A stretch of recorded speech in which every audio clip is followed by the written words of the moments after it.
How to shoot a zero budget music video? तपाईहरु सम्पूर्णलाई लाग्न सक्छ के यो सम्भव छ? कसरी सुट गर्न सकिन्छ त जिरो बजेटमा म्युजिक भिडियो? नमस्कार, म उपेन्द्र कुमार राई। तपाईहरु सम्पूर्णलाई युकेआर प्रोडक्सनमा स्वागत छ।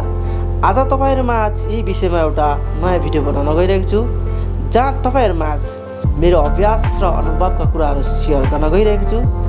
र यो भिडियो चाहिँ विशेष गरी बिगिनर्सहरुको लागि। मलाई धेरैको जिज्ञासाहरू आउने गरेका छन् र धेरै साथीभाइहरूले प्रत्यक्ष भेटेर पनि सोध्नुहुन्छ कि एउटा म्युजिक भिडियो बनाउन कति पैसा लाग्न सक्छ वा एउटा म्युजिक भिडियो कम्प्लिटली बनाउनको लागि कति खर्च लाग्न सक्छ। र खर्च लाग्ने विषय म्युजिक भिडियोको कन्सेप्टमा निर्भर हुन्छ। र आज तपाईहरुमा जिरो बजेटमा हामीले म्युजिक भिडियो कसरी सुट गर्न सक्छौं त्यही विषयमा एउटा भिडियो बनाउन गइरहेको छु। भिडियोलाई अन्तसम्म हेरेर साथ दिनुहोला। हिजोको दिनहरू र आजको दिनहरू धेरै फरक भइसकेको छ।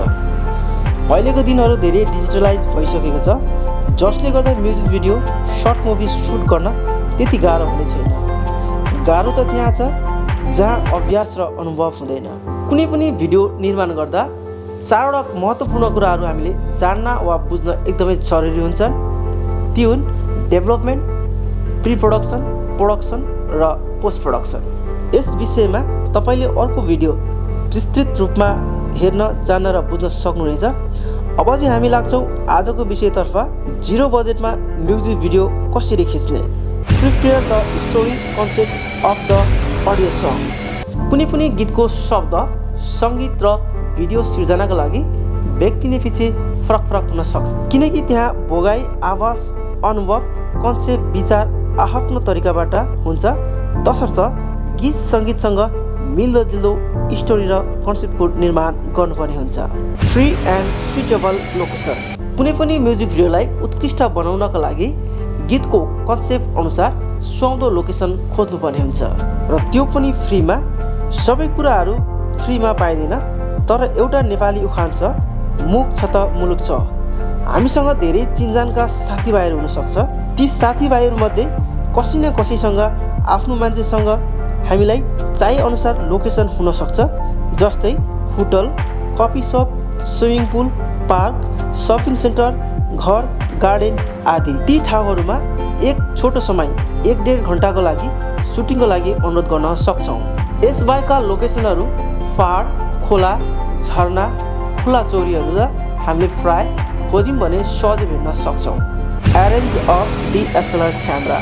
र अहिलेको समय भनेको फोटो खिच्ने र भिडियो खिच्ने समय हो। आसपास साथीभाइ, चिन्जानको दाइ, दिदी, अङ्कल, आन्टी कसै न कसैसँग डिएसएलआर क्यामेरा हुन्छ। त्यहाँ हामीले आफ्ना कुराहरू राख्न सक्छौँ। क्रिएटिभ कुरा गर्नको लागि हामीलाई पक्कै पनि सहयोग मिल्छ। वा अप्सनमा राम्रो लेन्स र फिचर भएको मोबाइलबाट सिनेमेटिक भिडियो खिच्न भने सक्छौँ। यस विषयमा तपाईँ अर्को भिडियोमा पक्कै हेर्न सक्नुहुनेछ। Turn your friends into actors. प्राय धेरै व्यक्तिहरूमा भिडियोमा काम गर्ने भित्री इच्छा भने पक्कै हुन्छ, तर ती कुरा भने बाहिर नआउन सक्छ। तसर्थ आफ्नो साथीभाइहरूलाई अभिनेता अभिनेत्रीको रूपमा लिन सक्छौँ। Collect all the extra things which are required during the shoot day. हामीलाई आवश्यक पर्ने सम्पूर्ण सामग्री पूर्व तयारीमा राख्नुपर्ने हुन्छ, जुन सुटिङको दिन अगाडि नै तयारी अवस्थामा कलेक्ट गर्नुपर्ने हुन्छ। तपाईको कन्सेप्ट, लोकेसन, स्क्रिप्ट, सेड्युल के छ, सो अनुसार आवश्यक सामग्रीहरू कलेक्ट गरेर राख्नुपर्ने हुन्छ। Camera angle. भिडियो निर्माणमा आवश्यक र महत्त्वपूर्ण कुरा क्यामेरा सम्बन्धी ज्ञान, क्यामेरा फ्रेम, एङ्गलबारे पूर्व बेसिक नलेज हुनुपर्छ। यस विषयमा पनि हाम्रो अर्को भिडियो हेर्न सक्नुहुनेछ। लाइटिङ फ्रम द सन। हाम्रो टपिक जिरो बजेट भएको कारण लाइटिङमा खर्च गर्ने कुरा आउँदैन। तसर्थ हामीले लाइटको लागि सूर्यको प्रकाशमा निर्भर हुनुपर्ने हुन्छ। यस अवस्थामा डे सुटिङमा नै सबै कुराहरू समेट्न सक्नुपर्ने हुन्छ। रिटचिङ एन्ड एडिटिङ। र सम्पूर्ण काम समाप्तपछि रहने काम भनेको भिडियो एडिटिङ मात्र हो, जसको लागि बेसिक एडिटिङ नलेज हुनु आवश्यक हुन्छ। र एडिटिङको लागि कुनै फ्री एडिटिङ सफ्टवेयर र उक्त सफ्टवेयरको लागि उपयुक्त रिक्वायरमेन्ट भएको ल्यापटप वा डेस्कटपको आवश्यकता पर्ने हुन्छ। त्यही सफ्टवेयर र ल्यापटप, डेस्कटपको रिक्वायर्ड अनुसार कलर टच गर्न सकिन्छ वा सकिँदैन, त्यसमा डिपेन्ड हुन्छ।